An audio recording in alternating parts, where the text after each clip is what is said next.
Chapter 2. The Pool of Tears. "Curiouser and curiouser," cried Alice. She was so much surprised that for quite the moment she quite forgot how to speak good English. "Now I'm opening out like the largest telescope that ever was. Goodbye, feet." For when she looked down at her feet, they seemed to be almost out of sight. They were getting so far off. "Oh, my poor little feet. I wonder who will put on your shoes and stockings for you now, dears. I'm sure I shan't be able. I shall be a great deal too far off to trouble myself about you. You must manage the best way you can, but I must be kind to them," thought Alice. "Or perhaps they won't walk the way I want to go. Let me see. I'll give them a new pair of boots every Christmas." And she went on planning to herself how she would manage it. "They must go by the carrier," she thought, "and how funny it'll seem sending presents to one's own feet. And how odd the directions will look.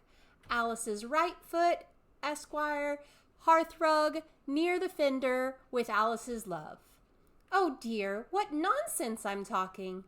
Just at this moment, her head struck against the roof of the hall. In fact, she was now rather more than 9 feet high, and she at once took up the little golden key and hurried off to the garden door. Poor Alice! It was as much as she could do, lying down on one side to look through into the garden with one eye. But to get through was more hopeless than ever. She sat down and began to cry again. "You ought to be ashamed of yourself," said Alice. "A great girl like you," she might well say this, "to go on crying in this way. Stop this moment, I tell you." But she went on all the same, shedding gallons of tears until there was a large pool round her, about 4 inches deep and reaching half down the hall. After a time, she heard a little pattering of feet in the distance, and she hastily dried her eyes to see what was coming. It was the White Rabbit returning, splendidly dressed, with a pair of white kid gloves in one hand and a large fan in the other. He came trotting along in a great hurry, muttering to himself as he came, "Oh, the Duchess, the Duchess! Oh, won't she be savage if I've kept her waiting?" Alice felt so desperate that she was ready to ask help of anyone, so when the rabbit came near her, she began in a low, timid voice, "If you please, sir." The rabbit started violently, dropped the white kid gloves and the fan, and scurried away into the darkness as hard as he could. Alice took up the fan and gloves, and as the hall was very hot, she kept fanning herself all the time she went on talking. "Dear, dear, how queer everything is today, and yesterday things went on just as usual.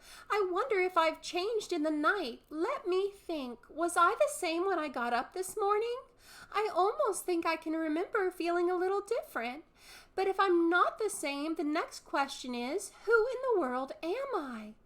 Ah, that's the great puzzle." And she began thinking over all the children she knew that were of the same age as herself, to see if she could have been changed for any of them. "I'm sure I'm not Ada," she said, "for her hair goes in such long ringlets, and mine doesn't go in ringlets at all. And I'm sure I can't be Mabel, for I know all sorts of things, and she knows such a very little. Besides, she's she, and I'm I, and oh dear, how puzzling it all is. I'll try if I know all the things I've used to know. Let me see. 4 times 5 is 12, and 4 times 6 is 13, and 4 times 7 is, oh dear, I shall never get to 20 at that rate. However, the multiplication table don't signify. Let's try geography. London is the capital of Paris, and Paris is the capital of Rome, and Rome, no, that's all wrong. I'm certain I must have been changed for Mabel. I'll try and say, how doth the little?" And she crossed her hands on her lap, as if she were saying lessons, and began to repeat it, for her voice sounded hoarse and strange, and the words did not come the same as they used to. How doth the little crocodile improve his shining tail, and pour the waters of the Nile on every golden scale? How cheerfully he seems to grin, how neatly spreads his claws, and welcome little fishies in with gently smiling jaws. I'm sure that those are not the right words, said poor Alice, and her eyes filled with tears again as she went on. I must be Mabel after all, and I shall have to go and live in that poky little house and have next to no toys to play with, and oh, ever so many lessons to learn. No, I've made up my mind about it. If I'm Mabel, I'll stay down here. It'll be no use their putting their heads down and saying, "Come up again, dear." I shall only look up and say, "Who am I then? Tell me that first, and then if I like being that person, I'll come up. If not, I'll stay down here till I'm somebody else." But oh dear, cried Alice with a sudden burst of tears, I do wish they would put their heads down. I am so very tired of being all alone here. As she said this, she looked down at her hands and was surprised to see that she had put on one of the rabbit's little white kid gloves while she was talking. How can I have done that? She thought. I must be growing smaller again. She got up and went to the table to measure herself by it and found that, as nearly as she could guess, she was now about 2 feet high and was going on shrinking rapidly. She soon found out that the cause of this was the fan she was holding, and she dropped it hastily, just in time to save herself from shrinking away altogether. That was a narrow escape, said Alice, a good deal frightened at the sudden change, but very glad to find herself still in existence. And now for the garden. And she ran with all speed back to the little door, but alas, the little door was shut again, and the little golden key was lying on the glass table as before. And things are worse than ever, thought the poor child, for I never was so small as this before, never, and I declare it's too bad that it is. As she said these words, her foot slipped, and in another moment, splash! She was up to her chin in salt water. Her first idea was that she had somehow fallen into the sea. And in that case, I can go back by railway, she said to herself. Alice had been to the seaside once in her life and had come to the general conclusion that wherever you go to on the English coast, you find a number of bathing machines in the sea, some children digging in the sand with wooden spades, then a row of lodging houses, and behind them a railway station. However, she soon made out that she was in the pool of tears, which she had wept when she was 9 feet high. I wish I hadn't cried so much, said Alice as she swam about, trying to find her way out. I shall be punished for it now, I suppose, by being drowned in my own tears. That will be a queer thing, to be sure. However, everything is queer today. Just then she heard something splashing about in the pool a little way off, and she swam nearer to make out what it was. At first she thought it might be a walrus or a hippopotamus, but then she remembered how small she was now, and she soon made out that it was only a mouse that had slipped in like herself. Would it be any use now, thought Alice, to speak to this mouse? Everything is so out of the way down here that I should think very likely it can talk. At any rate, there's no harm in trying. So she began. Oh, mouse, do you know the way out of this pool? I am very tired of swimming about here, oh, mouse.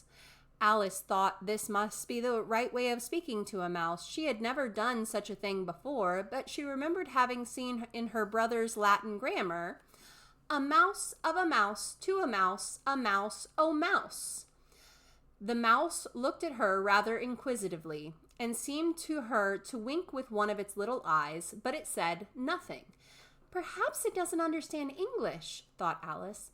I dare say it's a French mouse. Come over with William the Conqueror. For with all of her knowledge of history, Alice had no very clear notion how long ago anything happened. So she began again. Où est ma chatte? Which was the first sentence in her French lesson book. The mouse gave a sudden leap out of the water and seemed to quiver all over with fright. Oh, I beg your pardon, cried Alice hastily, afraid that she had hurt the poor animal's feelings. I quite forgot you didn't like cats. Not like cats, cried the mouse in a shrill, passionate voice. Would you like cats if you were me? Well, perhaps not, said Alice in a soothing tone. Don't be angry about it. And yet I wish I could show you our cat Dinah. I think you'd take a fancy to cats if you could only see her. She is such a dear, quiet thing. Alice went on, half to herself, as she swam lazily about in the pool. And she sits purring so nicely by the fire, licking her paws and washing her face. And she is such a nice, soft thing to nurse. And she's such a capital one for catching mice. Oh, I beg your pardon, cried Alice again, for this time the mouse was bristling all over, and she felt certain it must be really offended. We won't talk about her any more if you'd rather not. We indeed, cried the mouse, who was trembling down to the end of his tail. As if I would want to talk on such a subject. Our family always hated cats. Nasty, low, vulgar things. Don't let me hear the name again. I won't indeed, said Alice in a great hurry to change the subject of conversation. Are you fond of dogs? The mouse did not answer, so Alice went on eagerly. There is such a nice little dog near our house I should like to show you. A little bright-eyed terrier, you know, with, oh, such long, curly brown hair. And it'll fetch things when you throw them, and it'll sit up and beg for its dinner and all sorts of things. I can't remember half of them. And it belongs to a farmer, you know, and he says it's so useful, it's worth £100. He says it kills all the rats and, oh dear, cried Alice in a sorrowful tone. I'm afraid I've offended it again. For the mouse was swimming away from her as hard as it could go and making quite a commotion in the pool as it went. So she called softly after it, Mouse dear, do come back again, and we won't talk about cats or dogs either if you don't like them. When the mouse heard this, it turned round and swam slowly back to her. Its face was quite pale, with passion, Alice thought, and it said in a low, trembling voice, Let us get to the shore, and then I'll tell you my history, and you'll understand why it is I hate cats and dogs. It was high time to go, for the pool was getting quite crowded with the birds and animals that had fallen into it. There was a duck and a dodo, a lory and an eaglet, and several other curious creatures. Alice led the way, and the whole party swam to the shore.